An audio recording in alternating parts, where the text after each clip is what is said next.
नमस्कार। धर्म क्षेत्रीय कुरुक्षेत्रीय वीडियो चैनल पर मैं सोम रतुड़ी आपका स्वागत करता हूं। दोस्तों, आज मैं कुछ घटनाओं का जिक्र कर रहा हूं जिसके राजनीतिक मायने क्या है ये मैं बाद में बताऊंगा, लेकिन शुरू उन घटनाओं से करूंगा। आजकल आपने देखा होगा एक वीडियो सोशल मीडिया में वायरल हो रहा है जिसमें टीएमसी के विधायक नरेंद्र चक्रवर्ती जी एक वीडियो में या तो पत्रकार वार्ता कर रहे हैं या अपने कार्यकर्ताओं को संदेश दे रहे हैं। बीजेपी के जो समर्थक हैं, जो वोटर्स हैं, उनको धमका रहे हैं कि आप वोटिंग के दिन वोट देने न जाए, इसी में आपका भला है। अगर आप वोट देने नहीं गए तो आप यहाँ रहने के लिए, अपना व्यवसाय करने के लिए आपको सुविधा होगी, लेकिन अगर वोट देने गए तो आपने कहाँ रहना है ये आपने तय करना है। स्पष्ट रूप से ये एक धमकी है कि यहाँ हमारा राज है, बंगाल में हमारा राज है। अगर तुम हमारे खिलाफ गए, तुमने अगर बीजेपी को वोट देने की कोशिश करी तो तुम्हारा हश्र बहुत बुरा होगा। मज़ेदार बात यह है कि जो टीएमसी के नेता हैं वो इस पर सफाई दे रहे हैं कि ये वीडियो नया नहीं है बल्कि पुराना है। एग्जैक्टली यही मैं भी कह रहा हूँ, ये वीडियो पुराना ही होगा क्योंकि इनकी संस्कृति में यही बस गया है। टीएमसी के कल्चर में हिंसा की संस्कृति बस गई है और जो ये दो बार सत्ता में आए हैं वो इसी वजह से आए हैं। आप ये देखिए कि इनका जो कैडर है, उन्होंने कांग्रेस और वामपंथियों को बिल्कुल नेस्ताबूद कर दिया है। हिंसा के मामले में ये मार्क्सवादियों से भी, कम्युनिस्टों से भी आगे चले गए और इतनी बड़ी विधानसभा में न कांग्रेस का न मार्क्सवादियों का, वामपंथियों का कोई विधायक है। ये दोनों पार्टियां ऐसी हैं जिन्होंने 30 दशक तक, 3 दशक तक बंगाल में राज किया। अगर विपक्षी नाम पर कोई अब अगर कोई है तो वो टीएमसी बीजेपी है, जिसके 77 विधायक चुने गए थे। तो जब एक इनका चुना हुआ नेता, जिसने जो संविधान की शपथ लेकर के विधायक बना हो, इस तरह धमकियां देता हो, संसदीय परंपराओं का, लोकतंत्र का मजाक उड़ाता हो, तो इनका कैडर किस स्थिति में होगा? उनका कैडर इनसे क्या प्रेरणा लेता होगा? वो तो इनसे 10 कदम आगे होगा। भाई, उसके जो विधायक है उसको तो थोड़ा बहुत मर्यादाओं का पालन करना पड़ता होगा क्योंकि उन पर कईयों की नज़रें रहती हैं। लेकिन छोटे मोटे जो आपने देखो, जो इनका कैडर है किस कदर हिंसक है, वो 1 साल पहले आपने देखा होगा जब विधानसभा के चुनाव हो रहे थे या उसके बाद जो परिणाम आया, किस तरह उन्होंने बीजेपी के समर्थकों के घरों में आग लगाई, उनको लूटा, उनकी हत्याएं करी, उनके साथ हिंसा करी, उनकी महिलाओं के साथ अनाचार किया और उनको अपना राज्य छोड़ करके असम में शरण लेनी पड़ी। ये बिल्कुल वैसे ही था जो 32 साल पहले कश्मीर में हुआ, उसका मिनी संस्करण बंगाल में हुआ। तो ये इनका कल्चर है। आप ये देखिए कि किस कदर ये टेरराइज करते हैं। एक बीजेपी के विधायक थे, देवेंद्र नाथ रॉय थे, वो पेड़ पे फांसी पे लटके हुए पाए गए। अब ये भले ही क्योंकि प्रशासन के पास है तो ये कहेंगे आत्महत्या करी, कोई कारण नहीं नज़र आता कि आत्महत्या करी। ये सब लिपापोती क्योंकि इनका प्रशासन के साथ है।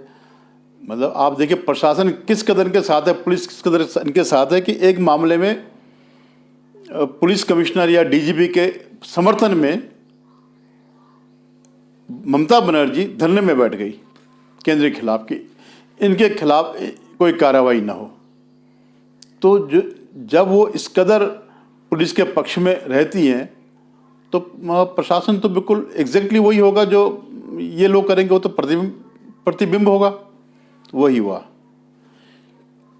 ऐसे ही अभी जगन्नाथ सरकार एमएलए हैं बीजेपी के, तो वो द कश्मीर फाइल देख करके आए तो उन पर बम फेंक दिया गया, वो फटा नहीं, बच गए। अभी विधानसभा में ही इनके विधायकों ने पूरे कैमरों के सामने 5 बीजेपी के विधायकों की पिटाई कर दी, और इस कदर करी कि एक विधायक को एम्स में लाना पड़ा, इलाज के लिए एम्स में लाना पड़ा। अभी हाल ही में जिस बीरभूम में एक परिवार के 9 लोगों को जिंदा जला करके मार दिया गया, आसपास के घरों में आग लगा दी गई और वहाँ के लोगों को पलायन करना पड़ा। वो क्या दोनों टीएमसी के समर्थक थे?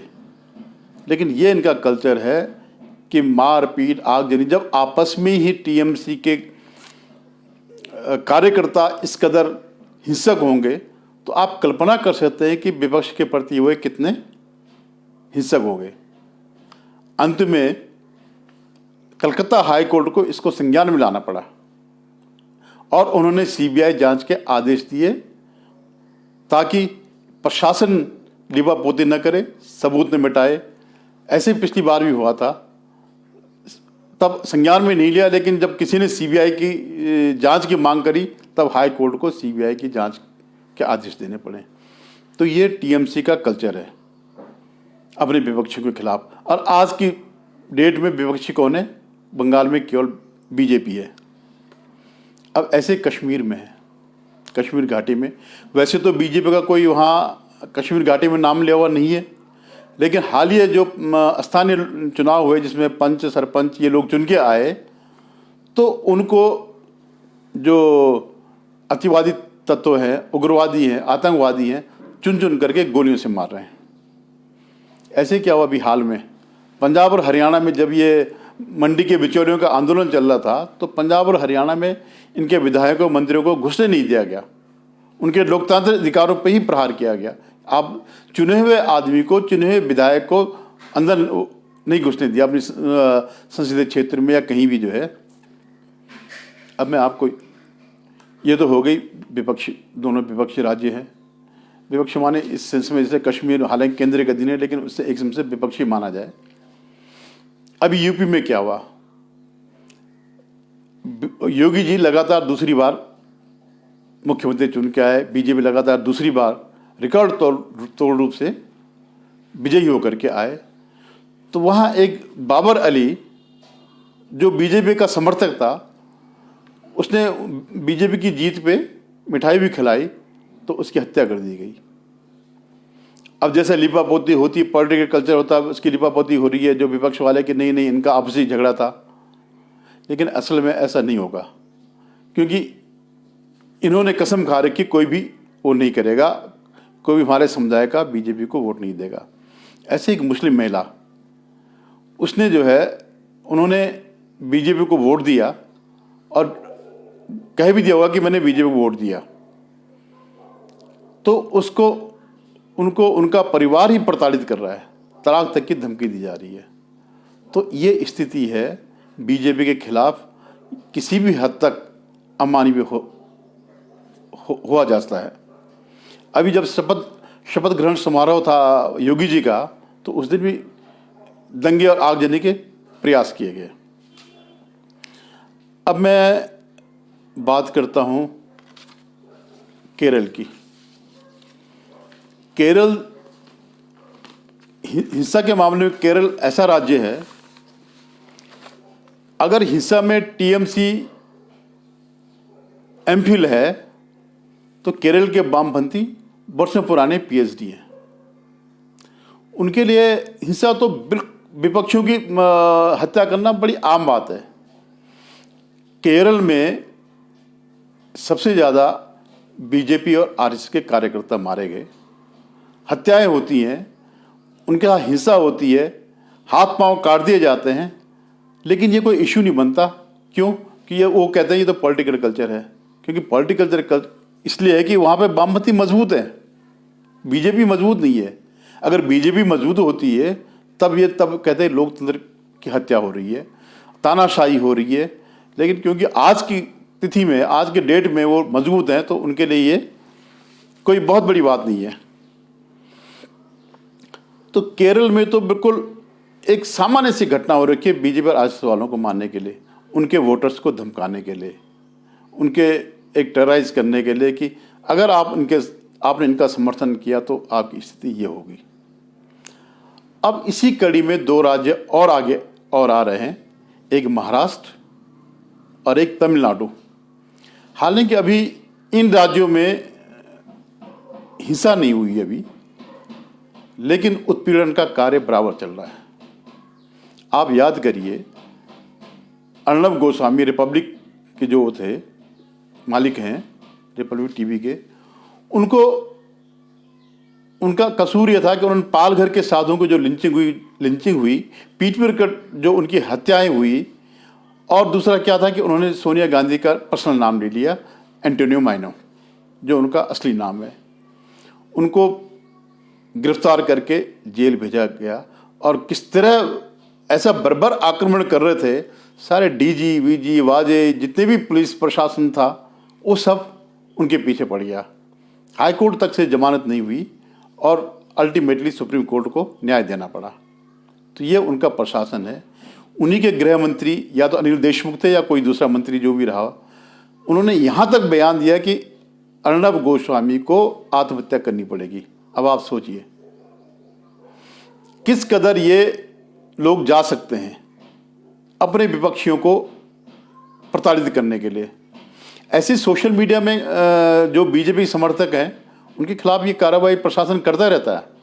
उनको जेल में भेजना, उनके खिलाफ एफआईआर करना, उनको थाने में बुलाकर अरेस्ट करना, घंटों तक बिठा के रखना, तो ये इनकी प्रवृत्ति में शामिल है। और शिवसेना तो आज से नहीं, वर्षों से ही इस गुंडागर्दी के लिए मशहूर है।